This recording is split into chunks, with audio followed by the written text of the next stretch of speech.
주시옵소서. 예수님의 이름으로 간절히 기도드립니다. 아멘. 한 주간 잘 지내셨습니까?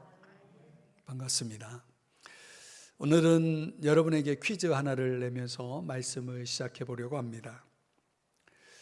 어릴 때는 먹기 좋아하는데 어른이 되면 먹기 싫어하는 게 뭘까요? 네, 너무 문제가 쉬웠네요. 나이죠, 나이. 저 어릴 적만 해도 떡국 한 그릇 더 먹으면 나이 먹는다 해서 두 그릇, 세 그릇 먹었던 기억이 납니다. 참 세월이 빠르죠. 벌써 이제 11월을 앞두고 있는 마지막 10월의 주일을 보내면서 그런 생각이 들었어요. 우리는 좋든 싫든 간에 나이를 먹죠. 그렇죠? 그건 어떻게 거부할 수가 없습니다. 여러분 아시다시피 나이, 연령에는 네 종류가 있지 않습니까? 자연 연령이라 해서 우리 호족상의 나이가 있고요. 신체 연령이라는 것도 있잖아요. 여러분들 건강검진 같은 거 해보면 나이는 60대인데 몸은 20대 몸을 가지고 있는 건강한 분도 있더라고요. 그런 분들은 참 훌륭하게 건강관리를 잘하고 계신 분들이죠. 여러분도 그렇게 하셔야 됩니다. 정신연령이라는 것도 있어요. 나이는 40, 50대인데 행동은 꼭 어린아이 10대처럼 행동하면 그런 걸 심리학에서는 성인아이라고 보통 얘기하죠. 우리가 그런 경우에는 좀 안타깝지만 변화가 필요하겠죠. 네 번째 종류로 소개하고 싶은 것은 신앙연령이라는 게 있습니다. 영적인 연령이죠.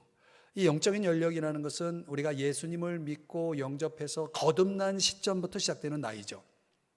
저는 88년 88 올림픽 때 예수를 믿고 거듭났거든요. 이게 벌써 나이가 꽤 들었죠. 영적인 나이로 따지면 꽤 된 거죠. 물론 어떤 분들은 교회에 처음 발을 디딘 시점부터 신앙의 나이를 따지는 분도 있습니다. 뭐 그렇다고 보면은 30년, 40년 그 이상 되는 분도 여기에 꽤 있죠. 여러분의 다른 것보다도 신앙적인 연령, 영적인 연령은 몇 살인 것 같습니까? 자, 우리가 이제 이런 물음을 던지면서 기독교 저술가인 C.S. 루이스가 이런 말을 했습니다. 우리는 아이의 마음을 가지되 어른의 머리를 가져야 된다. 머리는 어른이고 마음은 아이여야 된다. 하나님 나라에 들어가기에 합당한 사람은 마음이 어린아이와 같아야 되겠죠. 그러나 우리가 신앙적으로 볼 때는 미성숙한 상태 그 어린아이의 수준에서 그냥 멈춰 있다면 큰일 나죠. 우리는 당연히 영적으로 성장해야 된다는 거죠. 하나님이 그걸 기뻐하세요. 하나님은요, 저와 여러분이 영적으로 성장하기를 원하십니다. 성장하고 계시나요? 자, 오늘 본문에 보면은 그렇지 못한 사례를 들고 있어요. 바로 이 당시 히브리서의 편지를 읽게 될 독자들의 경우인데요. 이들은 상당히 영적으로는 성숙하지 못한 미성숙의 상태에 머물러 있었다는 것입니다. 우리가 지금 히브리서 이 어려운 성경을 계속 주일마다 묵상하고 있는데요. 우리가 2장 1절에서 4절까지 내용에 보면은 거기서 첫 번째 경고가 나오죠. 어떤 경고냐면 신앙적으로 배교, 즉 신앙을 버릴 위험성에 놓일 수 있는 그런 위험에 빠져 있는 첫 번째 대상으로 하나님의 말씀으로부터 멀어지는, 하나님 말씀에게서 흘러 떠내려감으로 멀어지는 사람들을 경고하고 있거든요. 그러니까 어떤 면에서 보면 이 드리프팅이라고 하는 영어 단어를 쓰는데 어떤 사람은 점점 말씀으로부터 어떤 이유로 인해서 점점 멀어지고 있어요. 그런 사람은 틀림없이 하나님을 버릴, 신앙을 버릴 배교의 위험성에 놓여 있는 거죠. 3장과 4장에서는 어떤 또 경고를 하고 있냐면, 어떤 대상을 경고하고 있냐면 말씀을 잘 믿지 않는 사람들, 그렇게 의심을 해요.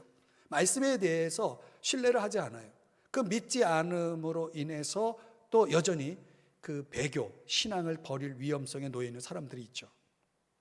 그럼 오늘 본문에 와서는 말씀에 대한 이해가 둔한 사람을 경고하고 있습니다. 영어로는 dualis라고 하는 단어를 쓰는데 이 말씀에 대한 이해가 둔한 사람들도 위험한 거예요. 배교의 가능성, 위험성이 노출되어 있는 것이죠. 자, 오늘 성경 11절 12절의 말씀을 한번 보시면요, 멜기세덱에 관하여는 우리가 할 말이 많으나 너희가 듣는 것이 둔함으로, 여기 둔함이 나오죠. 설명하기 어려우니라. 12절, 때가 오래되었으므로. 때가 오래되었다는 것은 뭡니까? 예수 믿은 지 오래됐다는 얘기죠. 마땅히 선생이 될 터인데 너희가 다시 하나님의 말씀의 초보에 대하여 누구에게서 가르침을 받아야 할 처지이니.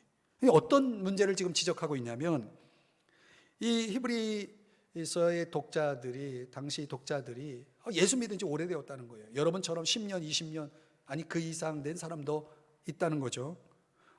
그렇게 오랜 신앙생활을 했으면 적어도 다른 사람에게 말씀을 전해주고 가르쳐 줄 수 있는 수준에 도달해야 되는데, 그렇지 못하는, 오히려 정말 말씀에 대한 가장 기본적이고 기초적인 원리조차도 이해하지 못한 수준에 머물러 있는 사람들이 있었다. 한마디로 말하면 말씀을 가볍게 여기는 거예요. 여러분, 말씀을 가볍게 여기는 것이 뭐가 문제냐? 이게 굉장히 위험하다는 거예요. 떨어져 나갈 위험성, 히브리서 전체가 경고하고 있는 핵심 사상이 배교거든요. 오늘날 이 문제는 코로나라는 그런 환경 속에 있어서가 아니라, 사실은 말씀에 대한 여러 가지 이런 증상들이 있음으로 인해서 얼마나 많은 사람들이 떨어져 나가고 있고, 말 그대로 배교의 그런 상태에 살아가고 있는지, 여러분, 우리가 정말 여기에 대해서 우리가 신중하게 정말 생각을 해야 됩니다. 저는 이렇게 시간이 갈수록 미지근해지고 말씀에 무뎌지는 이런 신자들의 모습을 볼 때 얼마나 참 목자로서 걱정이 되고, 그들을 위해서 정말 돕고 싶은 마음이 간절하지만, 오늘 성경이 그런 부분에 있어서 우리에게 좋은 또 묵상의 기회를 열어준 것 같습니다. 여러분은 어떤가요? 우리 중에도 분명히 신앙생활을 한 지 오래된 신앙의 연조가 있는 분들 있죠. 그런 분들이 적어도 하나님 말씀에 관련해서는 다른 사람들을 잘 지도해주고 가르쳐줄 수 있는 수준에 도달해 있어야 되겠지만은, 그렇지 않고 전혀 하나님 말씀의 아주 기본적인 것조차도 이해하지 못하고 있는 수준에 있다면, 이거 정말 얼마나 안타까운 일인가라는 거죠. 그래서 오늘 본문의 말씀이 우리에게 주는 도전이 뭐냐면, 초보를 좀 벗어나야 되는데 언제까지 그런 말씀에 대한 초보 수준에 머물러 있겠는가라는 도전을 하는 거죠. 지금 히브리서 독자들이 처한 그런 위험성을 경고하면서, 그들을 통해서 우리를 교훈하면서 저와 여러분에게도 동일하게 도전하고 있는 거죠. 언제까지 초보에 있을 것이냐라는 거죠. 우리가 그 초보를 탈출하기 위해서, 말씀에 대한 초보에서 벗어나기 위해서 저와 여러분은 무엇이 필요한가? 어떻게 가능한 것인가? 여러분들과 같이 세 가지를 생각해 보려고 합니다. 첫 번째는요, 배움이 있어야 된다는 거죠. 배움이 있어야 된다. 11절에 보니까 너희가 듣는 것이 둔함으로 설명하기 어려우니라 그랬어요. 자, 무슨 내용이냐면, 멜기세덱, 이거는 7장에서 여러분들과 같이 나누기 때문에 제가 언급은 안 하고 지나가겠지만, 멜기세덱과 그리스도와의 관계를 이 히브리서 저자가 이 히브리서 독자들에게 설명하려고 하는데 못 알아듣는 거예요. 못 알아듣기 때문에 이 깊이 있는 이런 내용도 설명할 것이 많지만 그걸 못 하겠다는 거예요. 이유가 뭐냐? 듣는 것이 둔하기 때문에. 이 둔하다라고 하는 이 단어는 무슨 뜻이냐면, 듣는 것에 무관심하다, 이해력이 부족하다, 이런 뜻입니다. 이게 실제로 주중 예배에 나와서 예배 드리시는 분들은 아시겠지만은, 제가 주중에 설교하는 것과 주일날 설교하는 게 수준이 달라요. 깊이가 달라요. 말씀을 풀어가는 게 달라요.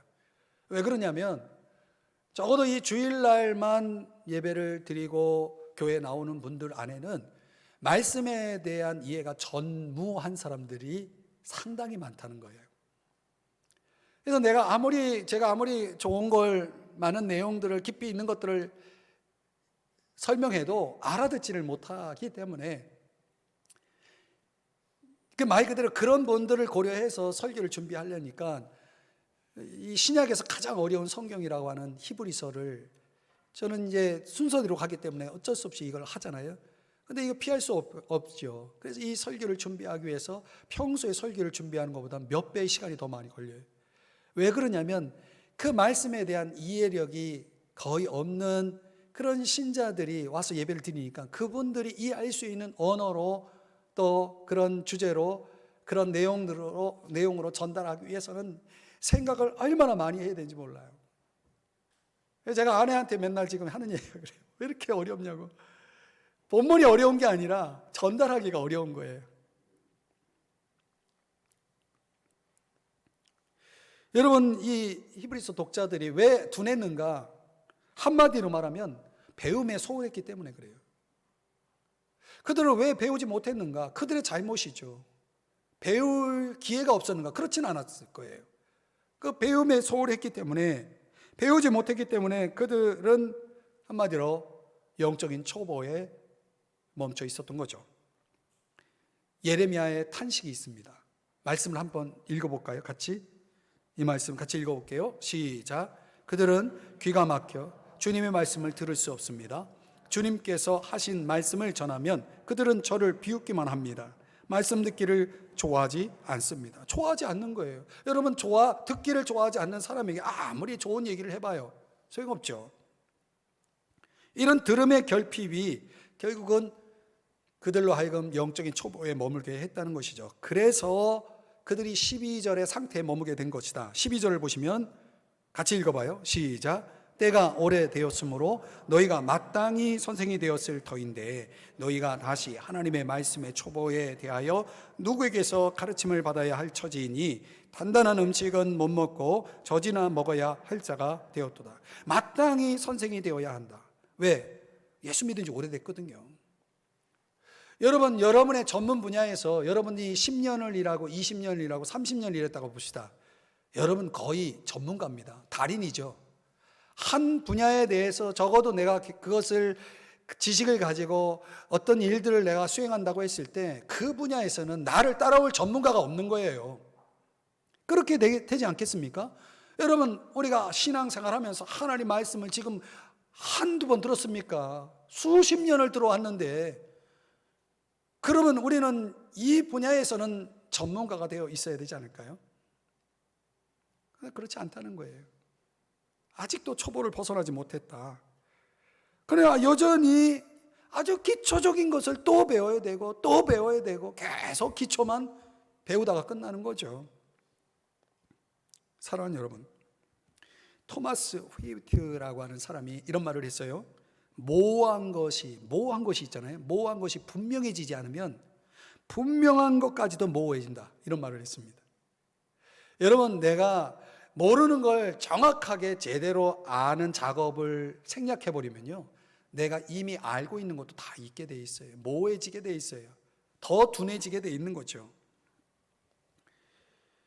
이 성경을 모르면요, 여러분 정말 얼마나 답답한지 저는 경험을 했어요. 제가 하나님께 소명을 받고 저는 굉장히 영적으로 뜨거운 청년이었거든요. 그래서 하나님께 소명을 받아서 신학교를 갔어요. 신학교를 가니까 또 교회에서 사역을 하게 됐어요. 학생부를 맡았어요. 매주마다 학생들이 모여오는데 이 모인 아이들을 놓고 내가 뭘 해야 될지 모르는 거예요. 왜? 성경을 모르니까. 그래서 뭐 했냐면 오락 시간을 매주 가졌어요. 제가 오락부장 같은 거 했거든요.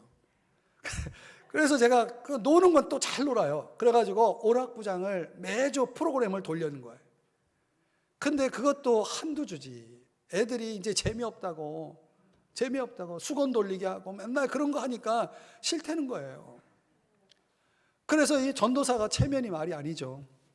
하나님 앞에 기도를 한 거죠. 하나님, 내가 신학교 갔는데 솔직히 신학교에서 성경을 가르치는 게 아니라 학문을 가르치는 거예요. 학문을 아이들한테 아무리 설명해도 못 알아들어요. 나도 모르겠는데 나도 모르는 걸 누구한테 가르쳐요. 그런 이 어려움에 있으니까 하나님 제발 저 좀 도와주세요. 저 좀 성경 좀 알 수 있도록 좀 길을 열어주세요.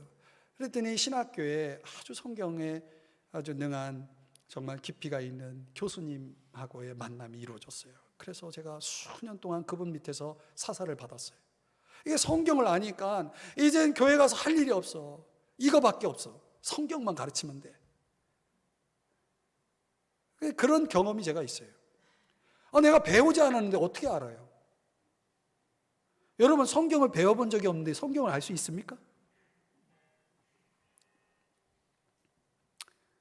참 한국교회가 왜 이단에 많이 빠져요?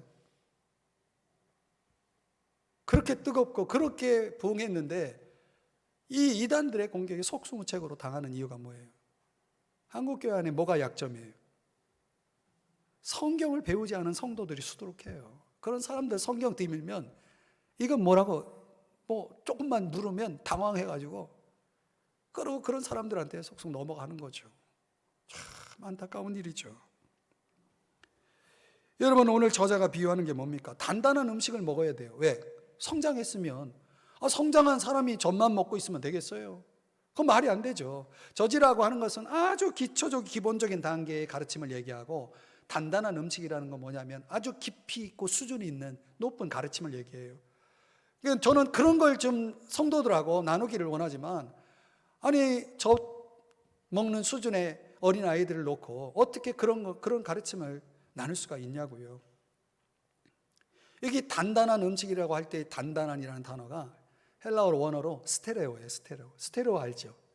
여러분, 음악을 들을 때 스테레오, 이 3차원 음향으로 음악을 들으면 얼마나 감동적입니까? 말씀이 그렇게 들려와야 된다는 거예요. 여러분, 말씀을 들을 때 막 너무 감동적이고 너무 막 마음에 가슴에 막 부딪히고 정말 은혜가 넘치는 그런 차원으로 말씀이 다가오는 사람들이 단단한 음식을 먹는 사람들이에요. 목사님이 도대체 프랑스어를 하는지 독일어를 하는지 무슨 소리 하는지 못 알아듣겠다 하는 분들은 아직도 젖을 먹는 수준의 어린아이, 영적인 어린아이인 거죠. 저는 당시 이 히브리서 독자들이 그런 모습을 보이고 있을 때 그들을 향해서 신앙생활한 지 어디 한두 해냐, 좀 벗어나라, 이런 책망을 지금 본문을 통해서 그들에게 전하고 있고 오늘 성경이 저와 여러분을 향해서도 지금 말씀하고 있는 거죠. 그리스도인의 삶에 있어서는요, 현상 유지란 없습니다. 성장 아니면 퇴보입니다. 둘 중에 하나예요. 그러니 내가 선택한다, 성장을 선택했다, 그러면 나는 반드시 말씀을 사모해야 됩니다. 베드로전서 2장 2절에 보면 이렇게 말씀해요. 다 같이 한번 읽어봐요. 시작. 갓난아기들처럼 순수한 말씀의 젖을 사모하십시오. 그러면 여러분의 신앙이 자라 구원을 받게 될 것입니다. 여러분, 사모해야 자라는 거예요.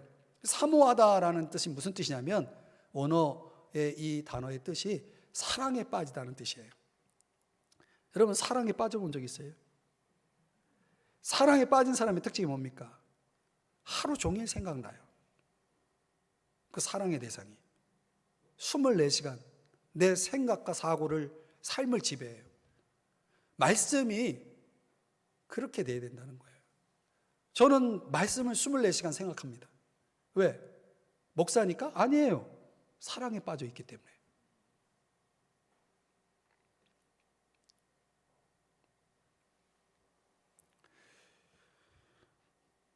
많은 믿는 사람들이요, 죄송한 말씀이지만 성경을 읽는 것보다는 일간지 읽고 여러 가지 다른 자료들 읽는 것에 더 열심을 내요. 그런 분에게 성장을 기대할 수 있겠습니까? 여러분, 솔직히 TV 앞에서 보내는 시간이 얼마나 됩니까? 요즘은 채널도 많아요. 볼 게 많아요. 이것저것 보다 보면 수시간은 그냥 지나가요. TV 앞에 있기 어려운 사람들은요, 요즘은 또 스마트폰이 기가 막혀요. 이 스마트폰 하나 들여다보면 수시간은 금방 지나가요. 그런데 성경을 읽는다면 고작 1분, 2분. 그런 사람에게 무슨 성장을 기대할 수 있겠습니까? 죄송하지만 불가능한 거예요. 불가능한 거예요. 잘할 수가 없어요. 왜냐하면 그 성장 에너지가 DNA가 주어지지 않는데, 공급되지 않는데 어떻게 성장해요? 그 성장이라는 것은 잘못된 성장이죠. 여러분, 성경은 표지에서 표지까지 믿어야 돼요. 그러니까 창세기서부터 요한계시록까지 66권 전체를 다 믿어야 믿는 거예요. 그 성경을 그렇게 믿는다라고 말하는 사람 중에도 창세기부터 요한계시록까지 한 번도 읽어보지 못한 사람이 솔직히 수두룩해요. 제가 여기서 손들어 보라 그러면 여러분 창피할 거예요.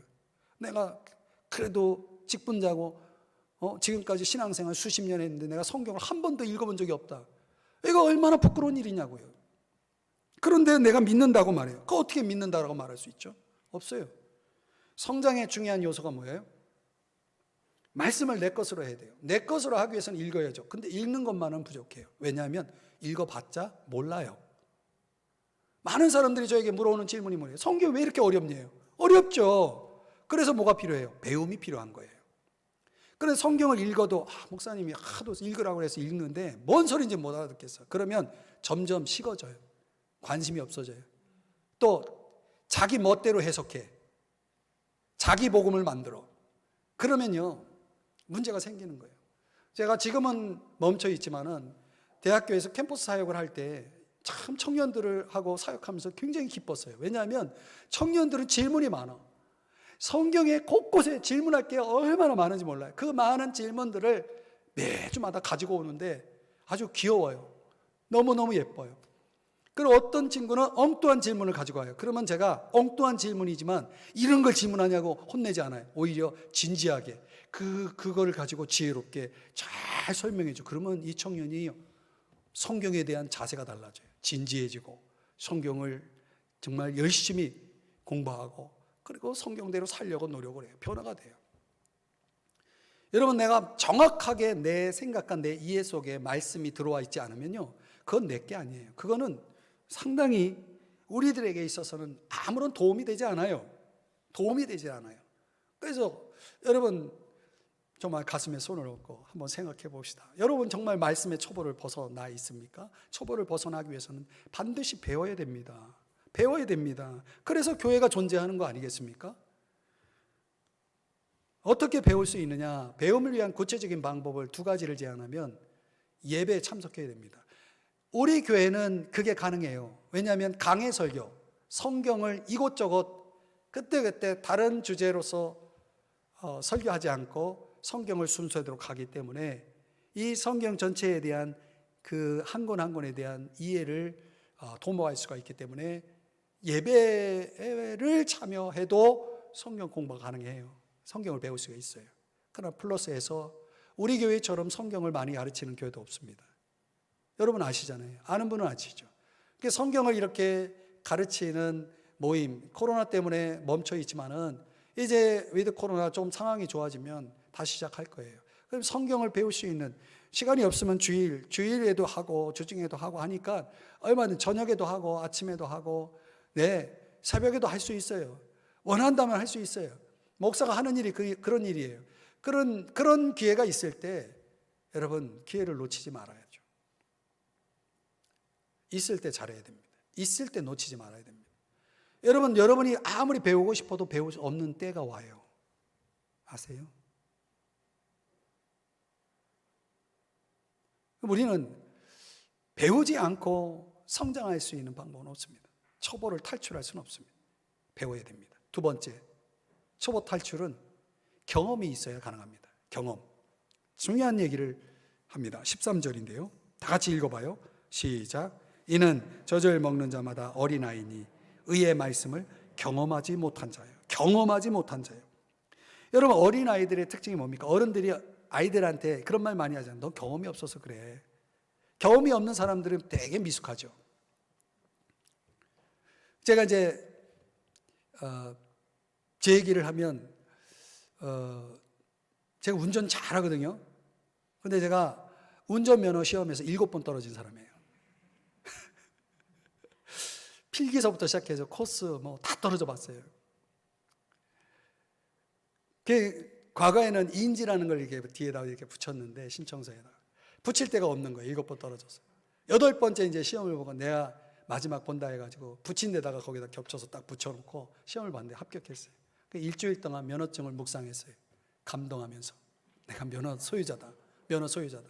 그러니까 면허를 딱 땄는데 문제는 교회에서 차량 운행을 하라는데 할 수가 없어요.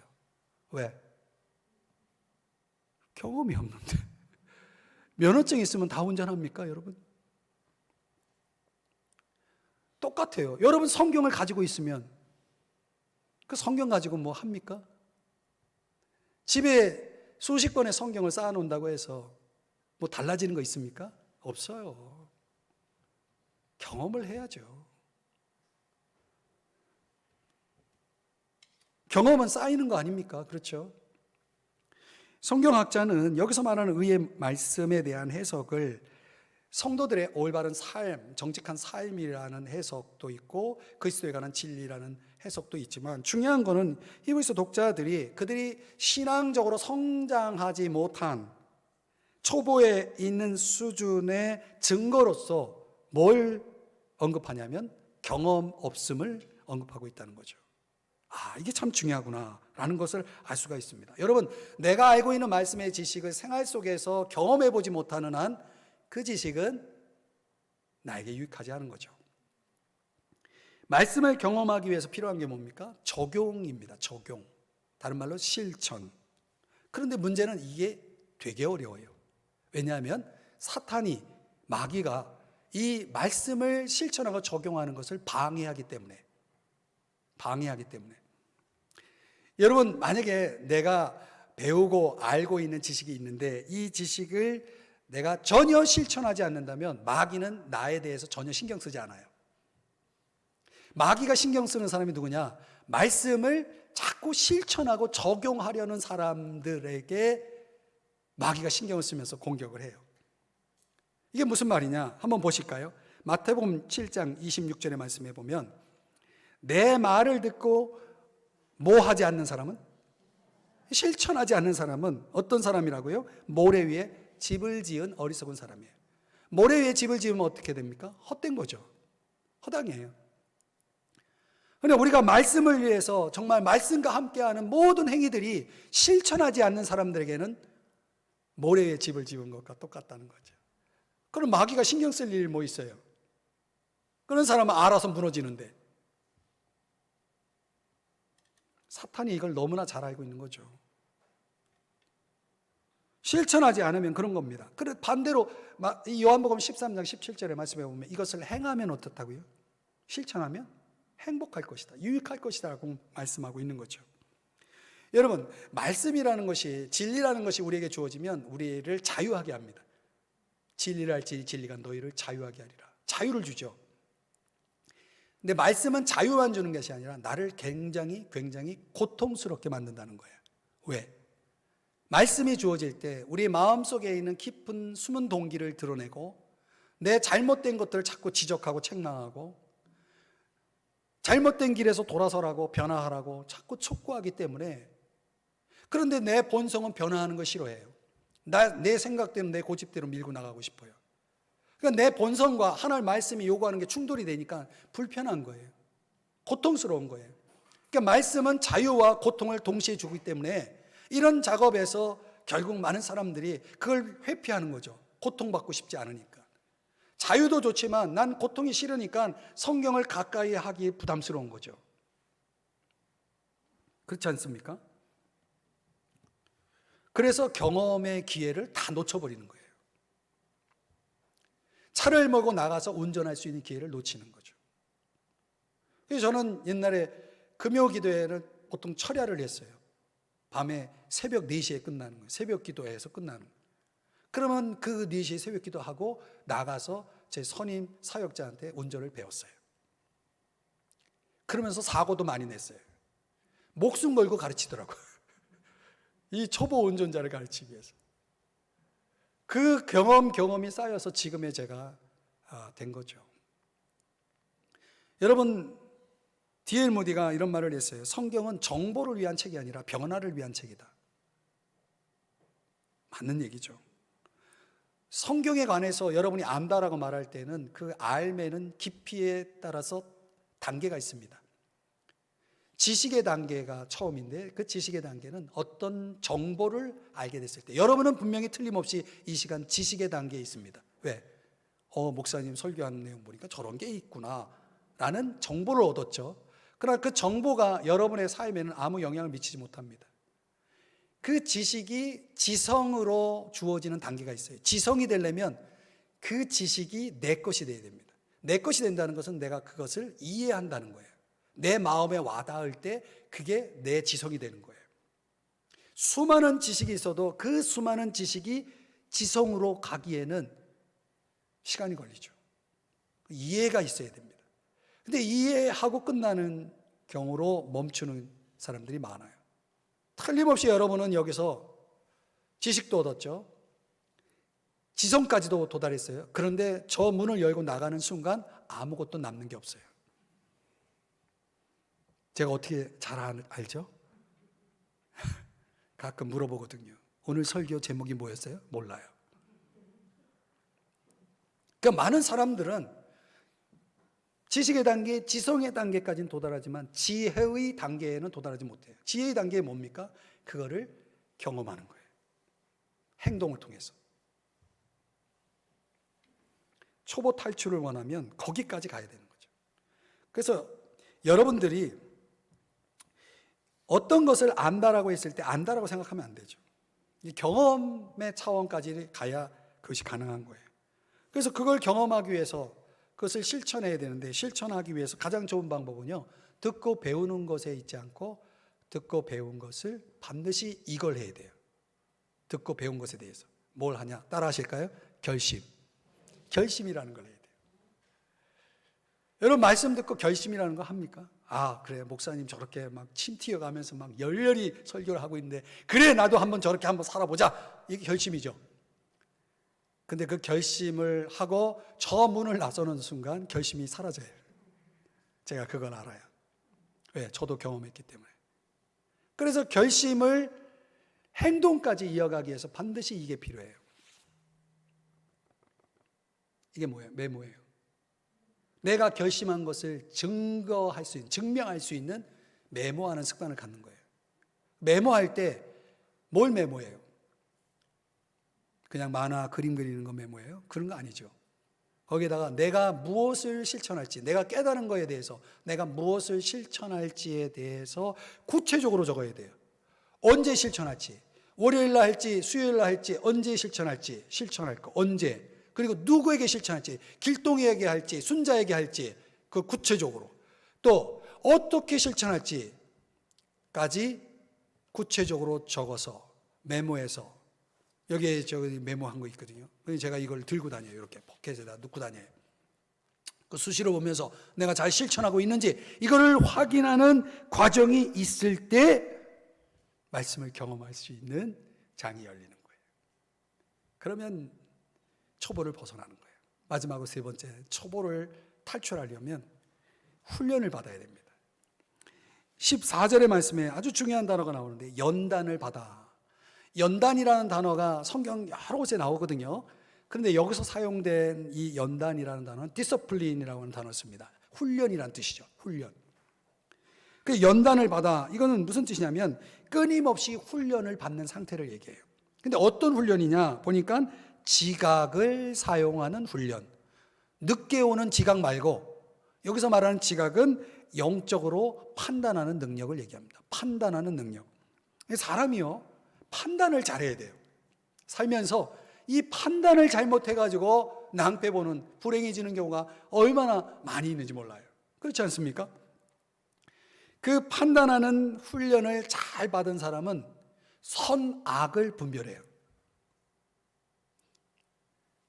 선악이라고 할 때는 도덕적인 선악, 교리적인 선악이 있어요. 말하자면 도덕적으로 윤리적으로 악한 것이 있어요. 그러면 이 훈련을 잘 받은 사람은요, 그걸 피해요. 도덕적으로 이게 참 하나님이 기뻐하시고 이게 좋은 거예요, 선한 거예요. 그러면 그거를 참여해요. 훈련을 잘 받은 사람들은.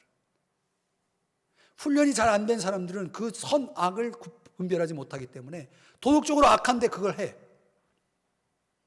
그래서 불행해지는 거예요. 교리적으로도, 성경적으로 이게 옳은지 그른지에 대한 선과 악이 있어요. 악한 거는 뭐냐면 이단 사이비들이 만들어 놓은 여러 가지 자료들. 어떤 성도는요, 저에게 자기가 본 동영상을 가지고 와가지고 목사님한테 따져요. 이런 거 하지 말라고 그랬는데 목사님 왜 강조하냐고. 그래서 뭘 근거로 그렇게 말씀하십니까? 내가 이 동영상 봤다 이거예요. 그 동영상 내용을 보니까 이게 완전히 엉터리예요. 여러분, 우리가 눈으로 보고 귀로 듣는 모든 많은 것들 가운데 정말 이게 교리적으로 악한 것들이 얼마나 많이 있다는 거 아십니까? 여러분, 매일 이메일을 열어보면 스팸 메일이 왕창 들어와 있죠. 아무리 스팸 처리해도 또 새로운 걸로 해서 수많은 메일들이 들어와 있으면 그거 지우느라고 시간 보내잖아요. 영적인 스팸이 얼마나 많은지 몰라요.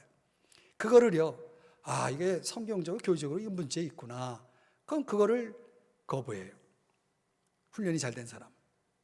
이건 교리적으로 이거 맞아. 그럼 그거를 실천해요. 따라요. 이런 판단력이 사람들에게 있어야 된다는 거예요. 그러니까 말씀 초보를 탈출하기 위해서 필요한 게 바로 이런 판단력인 거예요. 그러니까 리차드 포스트는 훈련이라는 것을 자유로 들어가는 입구라고 그랬어요. 내가 훈련을 받는 만큼 나는 내가 해야 할 때 할 수 있는 사람이 되고, 할 수 있는 기회가 왔을 때 그것을 발휘할 수 있는 사람이 되는 거고, 내가 올바른 길로 갈 수 있도록 훈련이 나를 안내해요. 굉장히 유익한 거예요. 문제는 그 훈련이 고달프다는 거예요. 제가 테니스를 잘 치고 싶어요. 테니스를 배웠어요. 매일 한 동작을 계속 반복시키는 거예요. 한 달을 하고 두 달을 해도 안 되는 거예요. 그런 훈련 없이 저는 테니스를 잘 칠 수가 없습니다.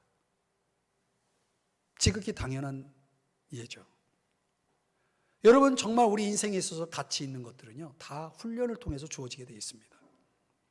제가 지금 몇 년에 걸쳐서 어떤 거를 하고 있거든요. 훈련을 받고 있거든요. 그래도 아직 완성에 도달하지 못해서 그걸 열심히 지금 하고 있어요. 언제까지?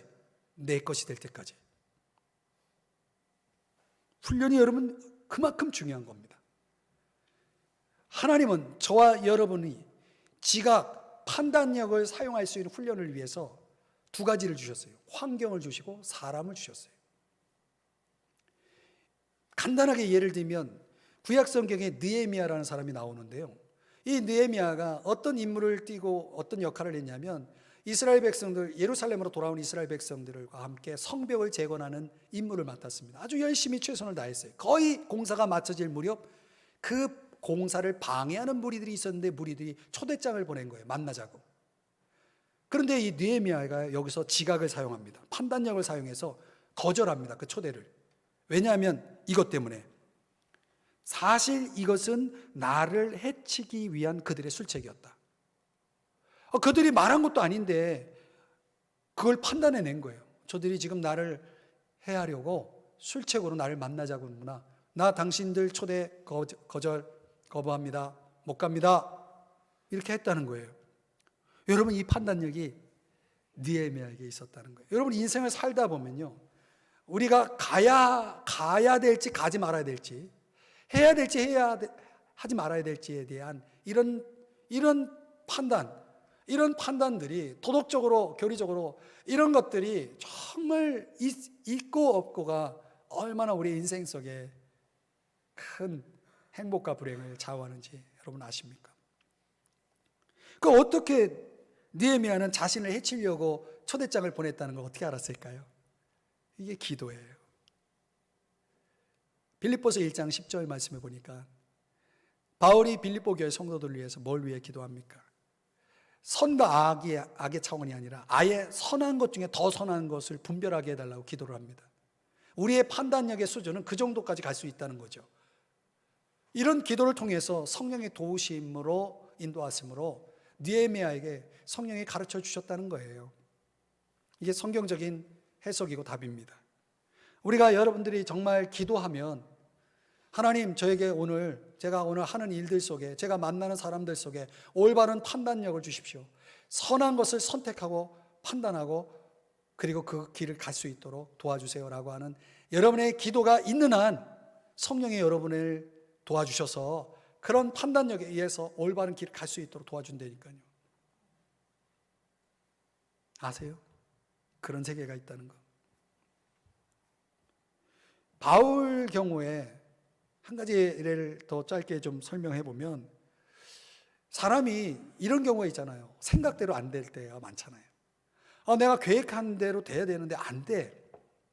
바울도 그랬어요. 바울도 사도행전 16장에 보면은 저 무시 아시아라는 지역에 가서 사역을 하려고 딱 방향을 잡아서 가고 있는데 자꾸 길이 막히는 거예요. 여러분, 이처럼 답답한 것도 없어요. 자꾸 안 풀리는 거예요, 일이. 그럼 막히면 사람들은 되게 어떻게 합니까? 술 한잔 하잖아요. 그래도 막혀 있는 게 해결되지 않죠. 그런데 이거를 16장에 보면은 막으셨다, 그런 단어가 나옵니다. 막으셨다. 그리고 또 7절에 보면 허락하지 않았다. 이게 굉장히 중요한 단어입니다, 여러분. 이게 뭘 의미하는 거냐면 하나님이 내 인생에 개입하고 계시다, 이걸 말하는 거예요. 여러분 아시나요? 여러분이 알게 모르게 하나님이 여러분의 인생 가운데 개입하고 있다는 거? 왜 막히는 거예요? 하나님 때문에 막히는 거예요. 왜 열리는 거예요? 하나님 때문에 열리는 거예요. 그걸 아는 사람이 지각이 있는 사람들이죠. 판단력이 있는 사람이죠. 하나님 막으시네. 그럼 가면 안 되겠구나. 그럼 어딜 가지? 그래서 바울이 드로아라는 곳에서 가서 뭐 하냐면 기도하면서 기다려요. 기다려요. 하나님의 뜻을 기다려요. 드디어 하나님의 뜻이 나타나요. 마게도냐, 지금의 유럽이라는 지역으로 정반대의 길이 열려요. 그래서 그 길을 가게 돼요. 이게 지각을 사용한 사례입니다. 저는 이런 걸 보면서 사람이 마음으로 자기의 길을 계획할지라도 우리가 얼마든지 계획하지만 그 걸음을 인도하시는 분이 하나님이시라는 사실을 안다면 지각을 사용하는 사람들은 적어도 두 가지의 이해가 있는 것이에요. 하나님의 개입과 나의 연약성. 나는 내 길을 가고자 하지만 내 한 치 앞을 볼 수 없고 알 수 없는 사람이기 때문에 내 미래를 결정하고 아시는 하나님 앞에 그분의 개입 속에서 내가 얼마든지 그분의 도우심을 따라간다면 우리 인생길은 더 평탄하고 더 유익된 것이겠죠. 그렇게 되어진다는 거예요. 그러니 막힐 때, 안 풀릴 때 답답해하지 마시고 힘들어하지 마시고 짜증내지 마시고 뭐예요? 기도하면서 기다리라는 거예요. 기다리라는 거예요. 그러면 성령이 때가 되면 도우심의 길이 열리는 거예요. 이런 지각의 훈련이 한두 번이 아니고 바울에게는 계속됩니다. 근데 우리도 마찬가지예요. 삶 속에서 우리가 판단력을 사용할 수 있는 훈련의 기회를 하나님이 환경을 통해서, 사람을 통해서 자꾸 주시는 거예요. 그때 하나님이 사용하는 게, 우리에게 주시는 게 뭐냐면 성경을 주시고, 두 번째는 영적인 리더를 통해서, 영적인 리더는 나보다 판단력이 훨씬 훌륭한 사람이기 때문에 그들의 조언을 때때로 받는 것이 도움이 돼요. 예컨대 목사님, 제가 이런 지금 상황인데 이걸 이렇게 한다는 게 어떻게 생각하십니까? 그러면 영적인 지각을 사용하는 이 판단력을 그래도 더 성숙하게 갖고 있는 입장에서 영적 리더가 이런 부분은 이렇게 하는 게 좋을 것 같습니다 라고 조언을 해줄 때 그 조언이 굉장히 유익하게 사용될 때가 많다는 거죠. 직접적으로 하나님이 우리에게 말씀을 주실 때가 있어요. 그래서 제가 갖고 있는 이 쪽지가 이 말씀 7개예요. 영적인 지각 판단력을 사용하라고 주신 이 7개의 말씀을 제가 지난 한 주 일주일 동안 성경 일독하면서 하나님 주신 말씀 이거다 딱 적어놓고 갖고 다니고 있는 거예요. 판단하려고. 여러분, 이런 세계가 있는 거예요. 하나님 앞에 여러분이 기도하면 하나님이 도와주시는 거예요. 여러분의 시간표대로 움직이지 않더라도 급할 필요 없어요. 빨리 간다고 먼저 도착하는 게 아니에요. 늦는다고 늦게 도착하는 것도 아니고, 인생길이라는 것이 제가 성경을 통해 깨닫고 있는, 지금까지 하나님의 은혜 속에 깨닫고 있는 바에 의하면 그렇더라고요. 빨리 달린다고 1등하지 않더라고요. 늦게 간다고 꼴찌하는 것도 아니에요. 그러니 여러분, 서두르지 마세요. 주님의 인도하심을 잘 받으세요. 영적인 지각, 판단력을 사용하는 훈련을 끊임없이 반복하다 보면, 훈련은 반복되면 내 것이 되는 거죠. 그러면 영적으로 말하면 그리스도의 장성한 분량에 이르기까지 성장하게 되는 것입니다. 이제 말씀을 적용해 보겠습니다. 세계에서 가장 우수한 교육을 하는 민족이 이구동성으로 하는 말이 뭡니까? 누굽니까? 유대 사람들이죠.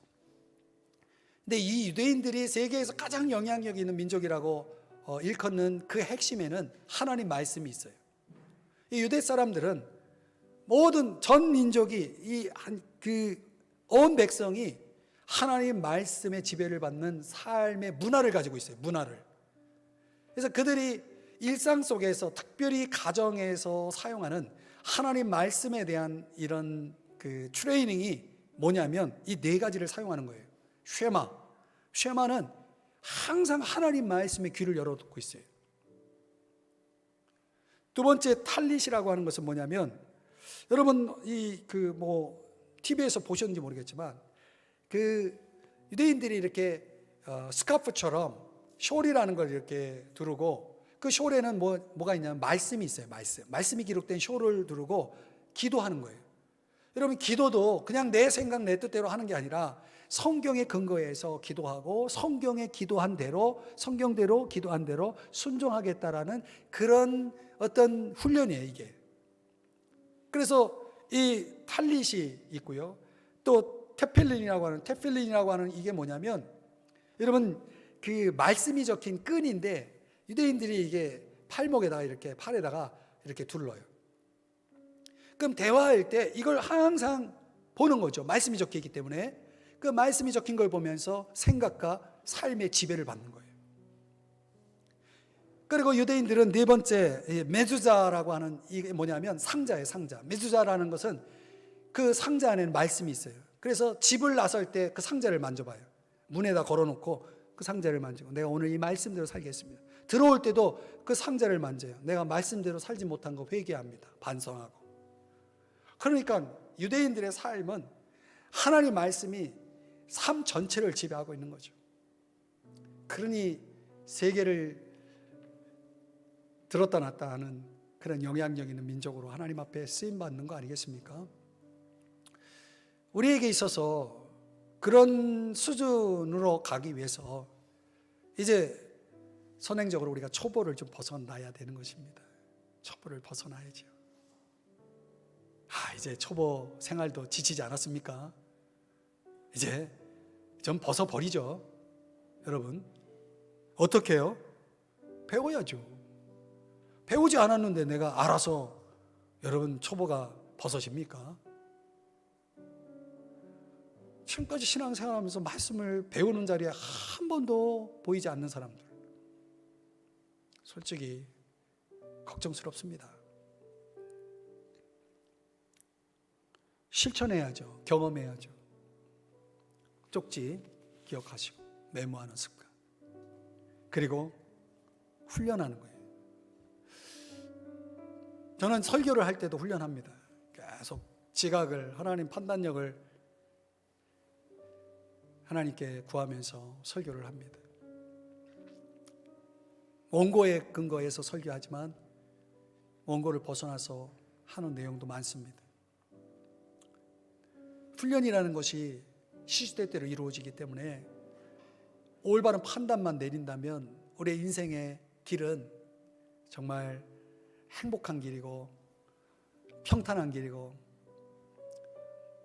축복된 길이 되는 것이겠죠. 그런데 잘못된 판단을 내리면 큰일 납니다. 근데 일생일대 단 한 번의 판단을 잘못 내려서 여러분의 인생을 힘들게 하는 것도 있지 않습니까? 중요한 거예요. 중요한 거예요.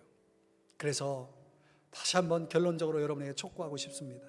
이제 초보를 탈출하십시다. 그리고 배우고 경험하고 훈련해서 그리스도의 창성한 분량의 이름으로 우리 삼성중앙교회에서 신앙생활하는 우리 모든 성도님들은 한 번도 예외 없이 전문가가 되고 달인이 되고 성숙자가 돼서 정말 하나님 앞에 귀하게 쓰임받고 성공적인 인생을 살아갈 수 있기를 주님의 이름으로 축복합니다.